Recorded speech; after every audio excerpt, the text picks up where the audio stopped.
Pagi ini udah selesai nganterin anak ke sekolah. Hari ini aku naik sepeda yang ada bike trailernya. Ya kayak gini, anakku 2. Jadi ini bisa ditutup gini. Dari aku mantul.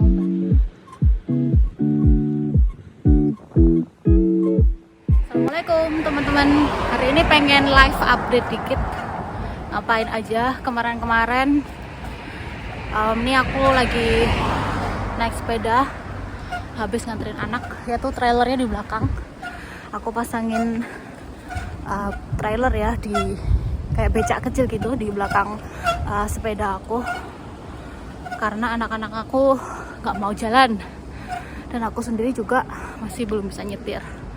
Oke deh, nanti sampai ketemu di rumah ya. Nanti aku ceritain mungkin 5 hal yang aku suka dari tinggal di Inggris.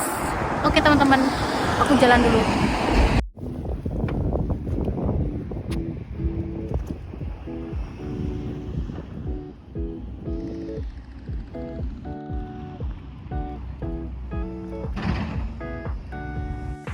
I'm not sure what you want to do. Do you want me to pick up the ball for you?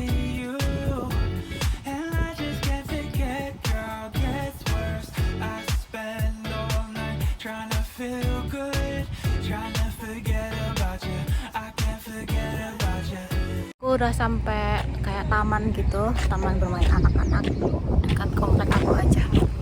Oke, mungkin yang pertama yang aku suka dari tinggal di Inggris itu pertama adalah bahasanya ya, bahasa. Jadi tinggal di Inggris tentunya di sini utamanya menggunakan bahasa Inggris. Cuman mungkin teman-teman yang nggak pernah kesini mungkin ngerasa kayak gampang ya bahasa Inggris di Inggris gitu ya. Nah sebenarnya enggak juga, karena bahasa Inggris yang biasanya kita belajar di Indonesia itu adalah English American atau American English. Makanya mungkin teman-teman yang pertama kali ke Inggris gitu ya, itu mungkin awal-awal agak nggak ngerti orang Inggris ngomong apa gitu, karena logatnya beda dan kadang-kadang pemilihan katanya itu berbeda gitu. Kayak misalnya gini, contoh kecil, aku kepengen pergi ke stasiun bis nih gitu ya. Terus kita akan ngomong can I know where is the bus station gitu kan. Kita ngomongnya bus station. Tapi kalau orang Inggris dia istilahnya bukan bus station teman-teman, tapi coach station. Jadi kadang-kadang pemilihan katanya itu agak berbeda. Mereka akan mengerti, orang Inggris akan mengerti, tapi agak loading dulu gitu. Kayak gitu. Nah, kenapa juga menurut aku bahasa Inggris itu penting? Karena sangat memudahkan ya teman-teman. Kita cari tempat yang lain deh. Soalnya ini lagi ada perumahan dibangun ya teman-teman. Kita pindah dulu. Oke, lanjut lagi. Ini udah di tempat yang agak sepi ya teman-teman. Ini di tempat main kedua. Lagi sepi karena anak-anak pagi pada sekolah ya.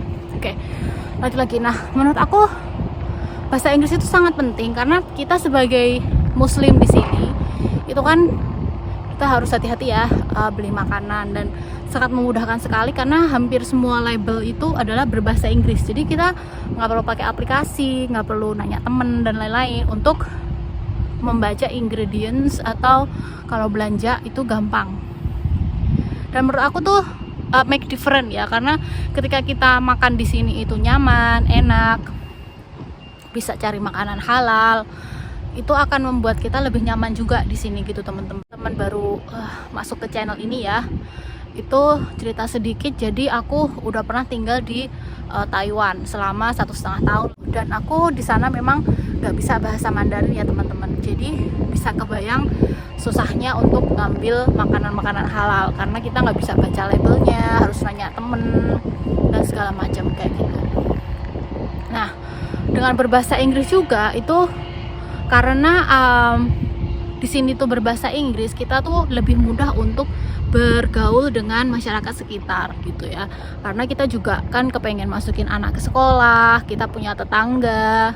Terus juga kalau misalnya kita kerja gitu, kita kerja sama orang lain gitu tuh, karena kita bisa berbahasa Inggris, bisa berbahasanya mereka, itu menurut aku lebih mudah sekali untuk bersosialisasi. Dan menurut aku ini sangat penting, karena kalau misalnya kita nggak bisa bersosialisasi dengan warga lokal, itu tuh kita akan terus terikat dengan komunitas Indonesia, teman-teman, gitu. Sedangkan aku kepengennya di sini nggak cuman pindah secara fisik, tapi juga belajar, bergaul dengan orang-orang di sini, gitu. Dan banyak juga ternyata muslim-muslim yang dari seantero dunia itu juga tinggal di sini, dan kita juga kebanyakan berkomunikasinya dengan berbahasa Inggris, gitu. Jadi menurut aku dengan seperti itu, dengan kita bisa berbahasanya mereka, itu membuat kita jadi lebih nyaman di sini. Nah, kayak gitu aja teman-teman. Kita lanjut di rumah. Jalanan di perumahan aku yang belum jadi, ini lagi dibangun. Kita udah kira-kira setahunan lewat sini, dan ini emang belum jadi ya teman-teman. Jadi harus aku dorong. Itu tadi dari sana.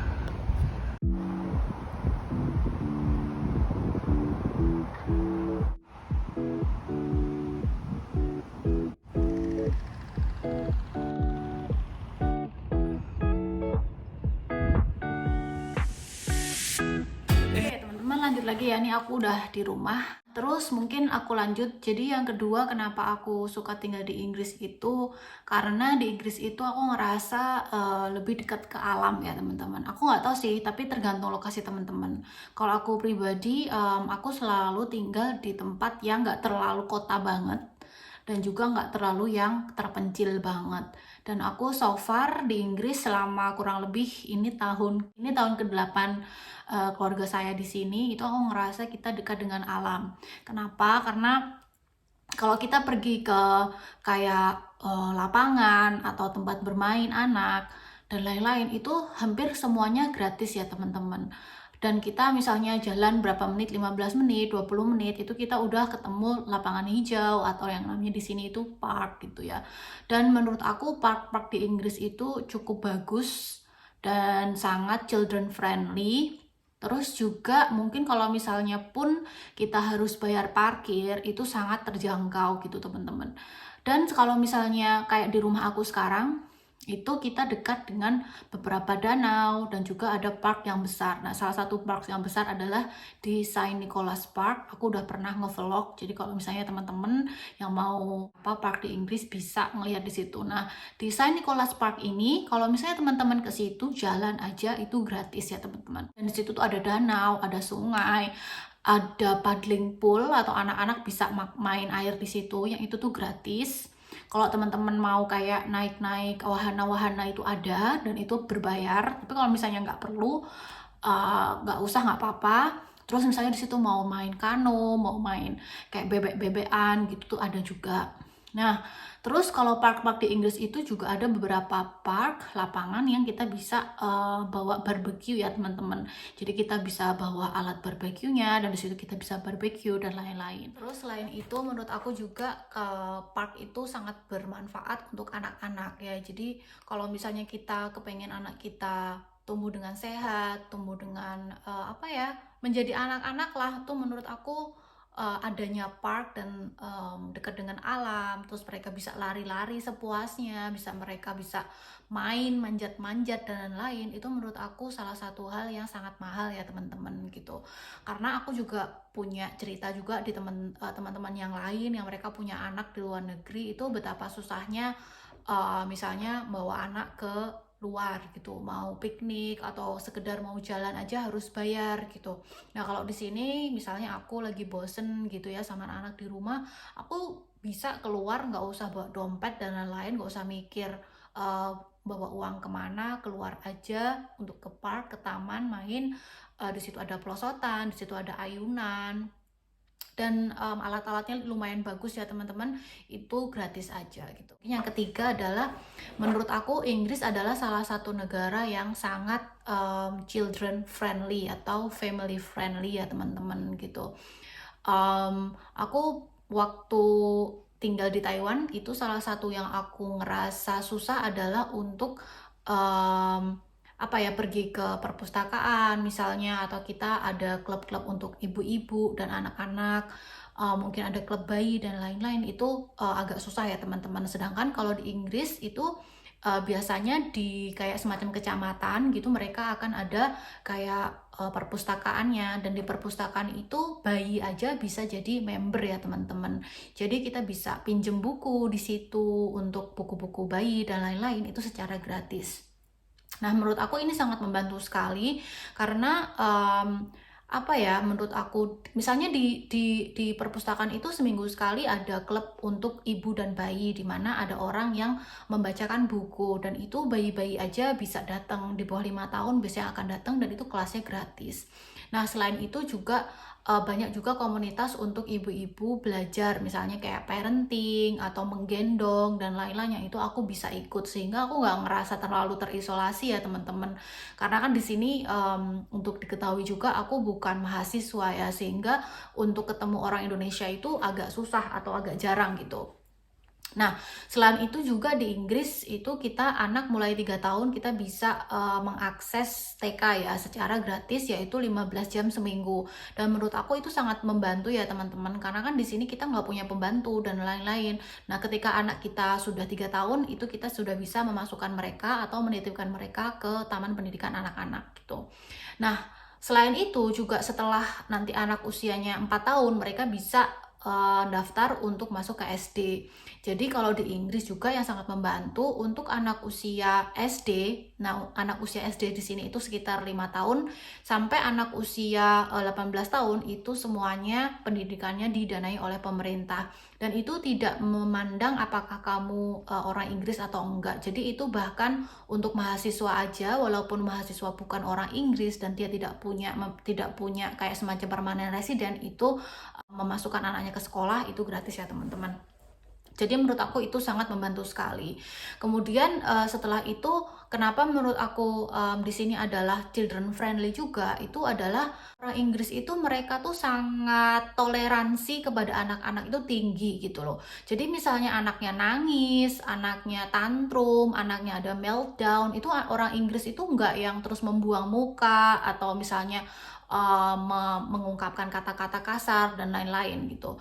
Yang penting jam-jamnya aja ya teman-teman gitu. Dan menurut aku selama bertetangga di Inggris itu jarang sekali yang punya bermasalah dengan anak-anak gitu. Misalnya sekarang aku punya kebun di belakang, misalnya anak-anakku suka main bola gitu ya kan, terus bolanya misalnya pergi ke tempat tetangga gitu, dan tetangganya tuh biasa aja gitu, karena anak dia juga kadang-kadang bolanya ke tempat kita. Jadi itu hal yang biasa banget gitu loh. Jadi menurut aku sangat children friendly. Terus juga misalnya rumah kita ya teman-teman, jadi aku pernah tinggal di yang flat, yang apartemen, pernah juga tinggal di kayak rumah tinggal yang benar-benar yang land property gitu ya.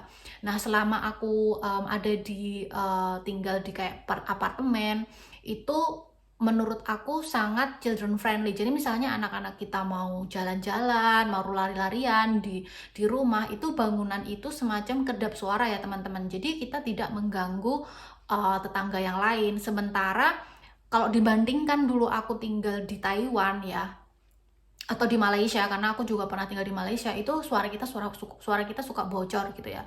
Walaupun kita nggak punya anak aja, kadang-kadang kita misalnya nonton TV dan lain-lain, suara kita bocor ke tetangga gitu, dan kadang-kadang itu nggak enak gitu loh. Nah, kalau di Inggris itu menurut aku bangunannya itu lebih kedap suara, karena bangunan di Inggris itu kan dibangun untuk 4 musim ya teman-teman. Jadi ketika musim dingin, kalau dia tidak kedap, jadi misalnya jendelanya itu dia ada glazingnya itu double gitu ya, itu kalau misalnya dia nggak kedap, itu suhu dari luar yang sangat dingin bisa langsung masuk. Nah, itulah kenapa di Inggris kebanyakan bangunannya itu sudah kedap gitu. Dan itu kedapnya tuh nggak cuma kedap udara dari luar, tapi juga suara kita yang ada di luar itu nggak ke dalam, dan suara yang ada di dalam itu nggak keluar gitu ya teman-teman. Apalagi kalau misalnya kita ruangannya udah cukup apa ya istilahnya terisi dengan barang-barang kita yang itu secara natural juga menyerap suara-suara ya teman-teman. Jadi menurut aku tuh nggak terlalu stres gitu loh kalau misalnya anak kita di rumah nggak bisa jadi diri sendiri, harus misalnya jalannya harus ngejinjit atau selalu pakai sendal supaya nggak mengganggu tetangga bawahnya. Itu menurut aku tuh sangat mengganggu banget gitu, sangat kepikiran banget gitu. Memang ada teman-teman juga yang punya tetangga yang bermasalah. Kita tuh istilahnya bilangnya adalah neighbor from hell gitu ya teman-teman. Itu ada juga, aku juga dulu pernah, tapi enggak yang parah gitu loh. Enggak yang sampai misalnya ngedatengin kita langsung habis itu ngomong, atau enggak kayak gitu, tapi biasanya tuh kayak halus gitulah, cara-caranya tuh halus gitu. Jadi kita juga sebagai orang di sini juga belajar ya teman-teman untuk bertetangga dan lain-lain. Dan menurut aku balik lagi ke children friendly itu, teman aku ada pengalaman lain juga, dia di negara kayak Jerman atau negara kayak negara-negara Skandinavia itu ada juga yang mereka apartemen-apartemen yang tidak untuk family, atau mereka nggak menerima yang punya anak kayak gitu loh. Itu saking apa ya, mereka nggak mau apa ya, ada keberisikan dan lain-lain gitu. Jadi kalau di Inggris itu aku melihat sangat-sangat friendly gitu untuk keluarga dan lain-lain. Mungkin di sini akan berbeda kalau kamu punya hewan peliharaan ya. Kalau hewan peliharaan itu mungkin agak susah untuk nyari rumah gitu. Tapi kalau kamu family, kalau kamu punya bayi dan anak-anak, itu akan lebih mudah gitu. Nah, kayaknya udah cukup itu dulu 3 hal yang aku sukai dari Inggris. Mungkin supaya menyeimbangkan ya, itu aku pengen juga apa ya, memberitahu kenapa aku tidak menyukai tinggal di Inggris gitu ya. Nah, setelah aku menjadi seorang istri dari suami yang kerjanya di Inggris, itu ada satu hal yang mungkin aku nggak terlalu suka gitu ya. Jadi aku yang nggak terlalu suka adalah Inggris itu 4 musim teman-teman. Oke, jadi setiap musim, yaitu musim panas, musim dingin, musim semi, dan musim gugur, itu kita harus adaptasi. Dan menurut aku, yang kita datang dari Indonesia, yang notabene dalam setahun tuh nggak banyak perubahan, itu tuh menurut aku agak susah. Walaupun aku udah dari 2008 di luar negeri ya teman-teman, tapi menurut aku tuh itu tuh tetap susah gitu. Susahnya tuh gini, kita kan muslim ya, jadi kita kan sholat 5 waktu gitu ya. Nah, sholat itu kan kita nggak tergantung jam gitu. Kalau di Indonesia kita udah terbiasa sholat tuh tergantung jam 6 maghrib gitu ya, jam 6 sore maghrib, jam 5 subuh gitu ya. Jadi orang Indonesia cenderung ngelihat jam untuk sholat gitu. Sedangkan kalau di Inggris itu kita tuh jamnya tuh ganti-ganti terus gitu loh teman-teman. Jadi agak capek ngikutinnya karena kita harus adaptasi terus gitu. Jadi misalnya ketika summer atau musim panas itu kayak sekarang ini udah masuk mulai musim panas ya teman-teman, itu maghrib udah di atas jam 9 malam gitu. Misalnya kita mau isya udah jam 11 malam, dan agak susah untuk menyesuaikan itu, apalagi kalau kita punya anak. Misalnya kita mau nunggu isya gitu kan, sementara isya jam 11 malam dan subuhnya itu jam 2 jam 3 pagi gitu. Dan itu tuh menurut aku akan sangat-sangat challenging, apalagi kita punya Ramadan yang kita harus 1 bulan puasa dan lain-lain. Itu adalah sesuatu yang menurut aku itu tuh sangat susah gitu.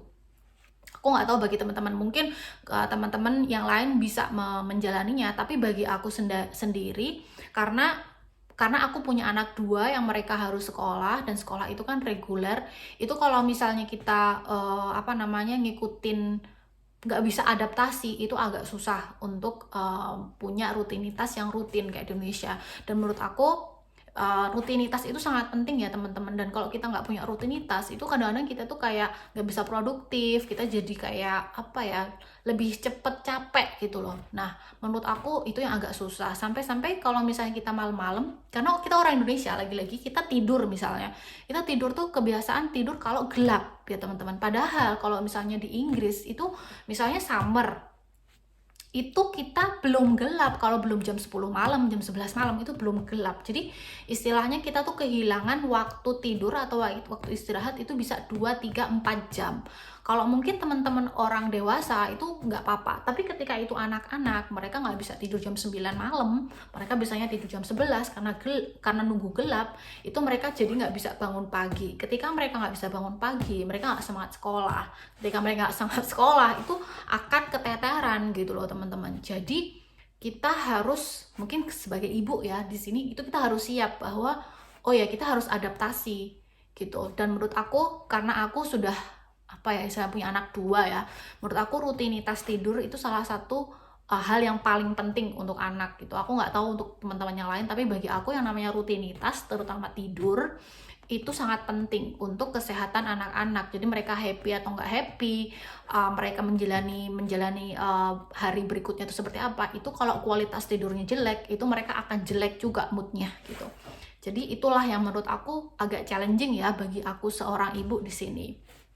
Nah, mungkin lanjut lagi, karena 4 musim itu tadi ya teman-teman, kita itu jadi harus punya baju yang beda-beda gitu loh teman-teman. Jadi misalnya kayak, itulah kenapa kalau di Inggris ada yang namanya spring cleaning gitu. Spring cleaning tuh bukan mau gaya-gayaan ya, spring cleaning itu karena kita mau menyambut musim panas, di mana jaket-jaket yang tebel, yang untuk musim dingin, yang ada es dan lain-lain, itu udah nggak guna lagi. Jadi kita harus kayak ganti, kalau ganti musim kita ganti juga kostumnya.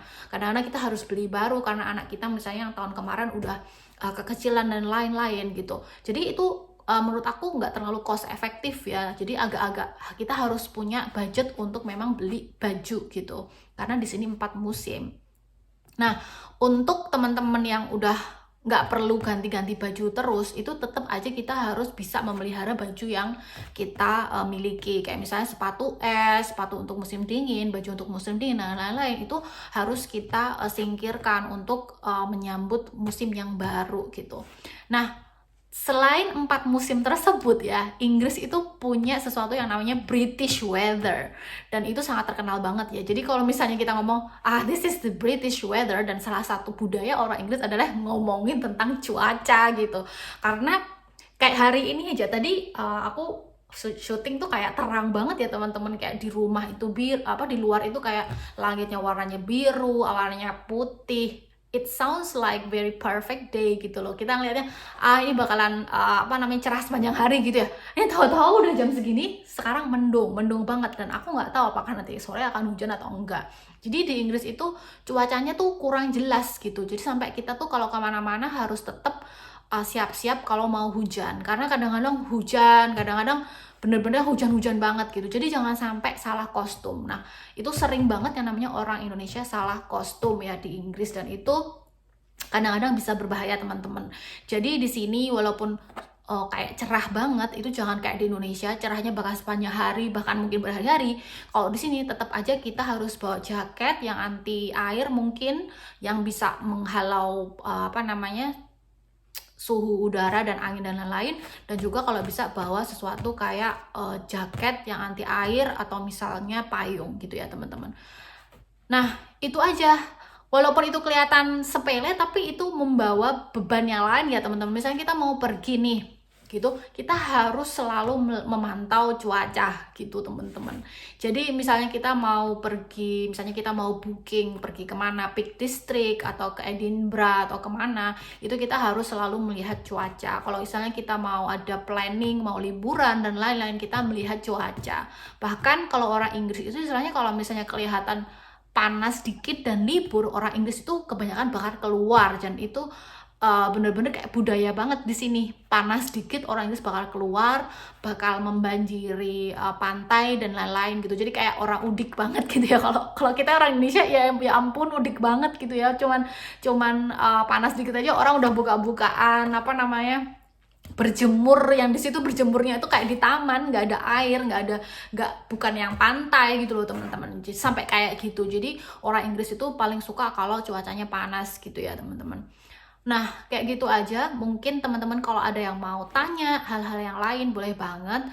Dan juga kalau misalnya ngerasa postingan ini bermanfaat, terus pengen denger-denger cerita dari kami sekeluarga untuk kayak gimana sih tinggal di Inggris, boleh follow channel Rumah Aidin. Segitu aja teman-teman. Makasih yang udah nonton. Assalamualaikum.